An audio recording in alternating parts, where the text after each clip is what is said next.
Moi, c'est Stéphanie et voici Blue, Berry pour les intimes, qui vient d'avoir 2 ans et qui est un berger australien 100% pur toy.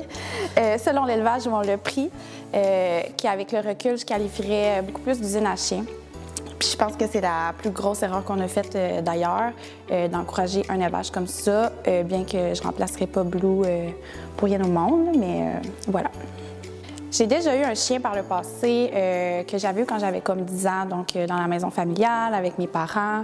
C'est sûr que j'avais pas la maturité pour bien répondre à ses besoins. Blue, ici, couche. C'est sûr que j'avais pas la maturité là, pour bien répondre à ses besoins comme je l'ai aujourd'hui. Donc je dirais que Blue, c'est mon premier chien 100% à moi. Avant même d'avoir Blue, en fait, mon chum et moi, on a cherché à être accompagnés pour...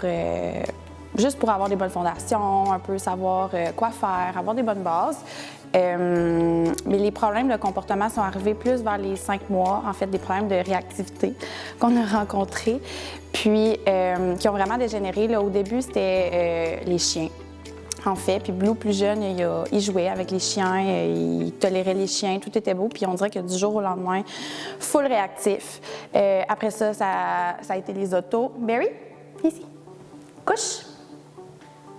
Après ça, il y a eu les autos, il y a eu tout ce qui était un peu en mouvement et un peu menaçant. Donc, ça l'a vraiment dégénéré. Puis les sorties étaient vraiment rendues désagréables. C'était angoisse totale. On anticipait, même des petites marches de quartier. Et je m'étais même excusée sur le groupe Facebook de mon quartier parce que j'avais l'impression de déranger tout le monde. Il est tout petit, mais il y en a dedans. Quand 2 fils se touchent, c'était incontrôlable. Donc, voilà, vers 5 mois, on a commencé à faire des démarches là, pour la réactivité. On a fait des démarches avant même d'avoir Blue pour être accompagné. Donc, on a fait des cours en ligne, des formations. On a eu l'accompagnement d'une coach. On a eu l'accompagnement d'une coach à la maison aussi. On a fait des sous-groupes de réactivité. Donc, on en a eu plusieurs, hein, Berry? Mais c'est sûr que c'était une approche qu'on qualifierait de R+, donc de renforcement positif. Puis pour nous, c'était clairement pas... il n'y avait pas de gain, là, en fait. Là, c'était pas clair. La communication n'était pas claire entre Blue et nous. Tu sais, quand ton chien n'est pas sécurisé, quand il n'y a pas de limite claire, bien, il reprend le contrôle. C'est un peu ça qui s'est passé. Fait que j'ai l'impression qu'on se comprenait pas bien. Puis, tu sais, Blue, c'est un gentil chien, mais quand il y avait un déclencheur... il partait. Donc, on pouvait pas... C'est pas vrai qu'en lui donnant une gâterie ou en faisant une petite distraction, il s'apaisait. Là, c'était vraiment pas suffisant. Puis, c'est pas qu'avec Entraînement Canin Québec, avec Emma, qu'on fait pas de renforcement. Là, au contraire. Mais on avait besoin d'une communication plus claire. On avait besoin d'engagement. Donc, ça l'a dégénéré dans un sens où plus le comportement se répète, plus tu l'alimentes, plus ça se cristallisait. C'est devenu de pire en pire les premiers mois. On pensait vraiment que Blue, c'était une cause perdue, en fait. On avait tout le temps l'impression de ne pas être bien compris, que Blue, c'était le pire chien, qu'il n'y avait rien à faire avec. Donc, c'est là qu'on s'est rendu avec Emma là, par la suite, qu'on s'est fait recommander. Pendant la première rencontre avec Emma, je me suis sentie comme si un poids venait de tomber sur mes épaules. Je sentais qu'elle me comprenait pour vrai. Je sentais qu'elle savait de quoi je parlais. C'est comme je disais par le passé, c'est comme si Blue, j'avais l'impression que c'était toujours trop pour les autres éducateurs qu'on avait déjà parlé. Je me sentais tellement impuissante, alors que là, avec Emma, j'étais comme, OK, on est pris en charge. Puis, elle a pris le temps de poser des questions, elle a pris le temps de bien comprendre qu'est-ce qu'on vivait, elle nous a redonné espoir, surtout. C'était vraiment ça, là. On était comme, mon chum puis moi, on était comme, OK, enfin, il y a peut-être quelque chose à faire, on va pas subir pendant 15 ans, parce que, veux pas, c'était vraiment limitant pour nous. Donc, on s'est sentis rassurés, je pense, puis compris, pour vrai.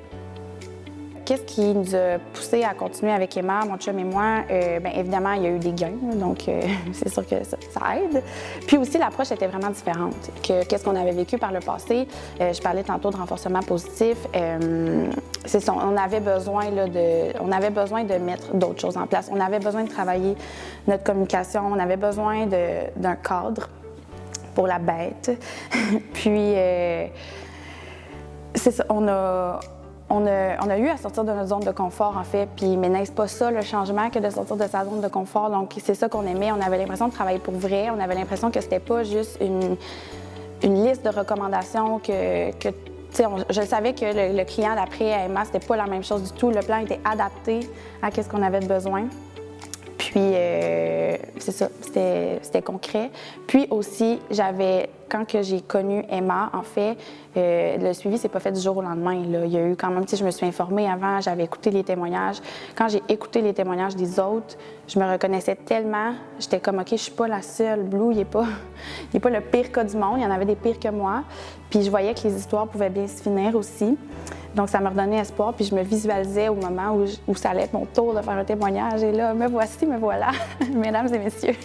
Je décrirais le support qu'Emma offre à ses clients comme, en fait, vraiment rigoureux et c'est comme si elle était tout le temps là, un peu en arrière de toi. Quand elle s'investit auprès de toi, elle va all-in. En fait, Emma, elle est très exigeante envers ses clients, mais aussi envers elle-même. Puis c'est donnant-donnant. C'est pas juste toi avec ton chien, t'es pas laissé à toi-même. Il y a divers moyens aussi de communiquer. C'est pas seulement, OK, on se fait une rencontre, on se voit dans 2-3 semaines, voici tes devoirs. Je vais peut-être les vérifier, peut-être pas. Je sais pas si tu me dis les vraies choses. Non, tu sais, il y avait aussi... Par exemple, elle nous envoyait des vidéos pour nous montrer des choses quand elle sentait que c'était pas clair. Nous, on pouvait lui envoyer pour qu'elle puisse nous donner du feedback. Au début, on se parlait presque quotidiennement. C'était vraiment un suivi serré. On se sentait pas laissé à nous-mêmes. Puis c'est un suivi qui demandait évidemment là, beaucoup de transparence aussi en lien avec tout ce que je viens de nommer. Il y a plein de choses sur lesquelles j'avais lâché prise.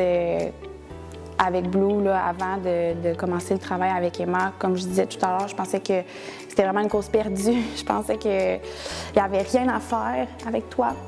Puis finalement, pas du tout. Donc juste la relation, je pense que c'est le plus gros changement qu'on a remarqué. On a repris le contrôle. Puis quand je dis qu'on a repris le contrôle, c'est pas que Blue est soumis à nous, là, loin de là, là.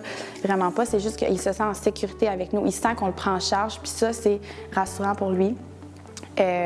On se comprend, on a tellement développé une proximité qui est difficile à décrire en fait. Là. Blue, c'est mon fils, donc ça a vraiment été positif. Il y a eu plein de petites choses aussi qui peuvent paraître banales, comme dormir dans son enclos. Moi, j'avais lâché prise là-dessus, là. On n'était plus capable, on avait essayé des jours, des semaines, puis il pleurait tout le temps. Puis quand j'ai parlé de ça avec Emma, elle m'a dit « Parfait! » Donc, c'est à soir que ça se passe. Puis, j'étais toute seule chez moi. Mon chum n'était pas là. J'étais comme OK. Puis, ça a pris une nuit et demie. Puis, c'est réglé. Puis, maintenant, Blue, il peut dormir avec nous, mais c'est nous qui décidons quand il dort avec nous. Puis, si je le mets dans sa cage, puis que ça fait 2 semaines qu'il a dormi avec nous, bien, il va pas dire un mot, là. Fait que, calme ce chien. Puis, un autre changement aussi, c'est que j'ai beaucoup travaillé sur moi. Ça, c'est une autre chose qui m'a surprise, là. Tu sais, quand tu arrives, c'est pas comme tu déposes un problème, puis c'est sur ton chien qu'on travaille, c'est aussi beaucoup sur nous. Donc, moi, ça m'a permis de travailler aussi beaucoup de choses. En 3 mots, je décrirais le service d'Emma comme rigueur, transparence et engagement. Je recommanderais de faire affaire avec Emma, en fait, peu importe ton objectif, mais si tu es vraiment prêt à apporter des changements dans la vie de ton chien. Si tu es vraiment prêt à travailler très fort. En fait, je pense vraiment pas que c'est pour tout le monde. Moi-même, dans mon entourage, on m'a souvent dit que j'étais donc bien intense, que Blue, il prenait comme trop de place dans ma vie. Puis moi, je suis là à me dire que je pourrais donc bien toujours faire plus puis toujours faire mieux. Il faut s'investir. Comme je disais qu'Emma était rigoureuse, je disais qu'elle s'investissait, qu'elle se donnait all-in. Bien, c'est la même chose. C'est la même chose pour nous comme clients. Il faut y aller all-in. Il ne faut pas s'attendre à remettre un problème dans les mains d'un éducateur.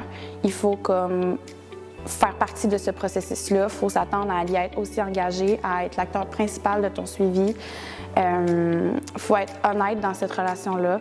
Donc, puis une chose aussi que je recommanderais, c'est de s'informer, de poser des questions, de bien choisir son éducateur, la bonne personne pour les bons besoins, parler avec Emma. Si elle sent que c'est pas la bonne personne pour vous, elle va vous le dire. Puis, faut pas s'arrêter à des critères limitants comme la route, le temps de déplacement, le prix. T'sais, nous, on habite à 1 heure d'entraînement canin Québec, puis au début, on venait 2 fois par semaine, là, donc le soir aussi, puis mais ça a changé notre vie. Donc, pour moi, c'est pas c'est pas une bonne raison, mais je préfère vraiment avoir ce suivi-là avec Emma que d'y aller avec la recommandation de mon quartier, par exemple, mais qui n'a aucun gain. Fait que ça serait ça. Mais il faut être prêt à s'investir puis à être engagé, ça c'est clair. Pour terminer, je dirais que faut garder espoir. C'est sûr que quand on vit des problématiques avec notre chien, on devient vraiment vulnérable, on devient vraiment impuissant. On dirait qu'on prendrait la première main qui nous est tendue, mais il faut être capable là, de prendre du recul, de s'informer. Il y a des choses, évidemment, que je regrette. Là, si j'avais à recommencer, là, juste d'être accompagnée pour choisir mon élevage. Blue fait dos à la caméra, il commence à être tanné. Mais juste de bien choisir mon élevage, c'est sûr qu'il y a plein de choses que je ferais différemment, mais il faut voir en avant. Je pense que tout est possible.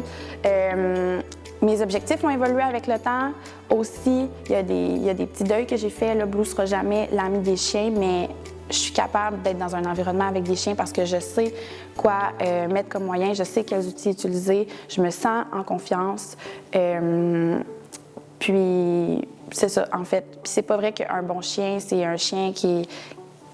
Les chiens qu'on voit en liberté dans les trails, par exemple, ça peut être des super bons chiens, mais c'est pas vrai que ce sont tous des bons chiens. Puis moi, je considère que Blue, il est bien mieux éduqué que bien des chiens, malgré ses défis. Donc, voilà.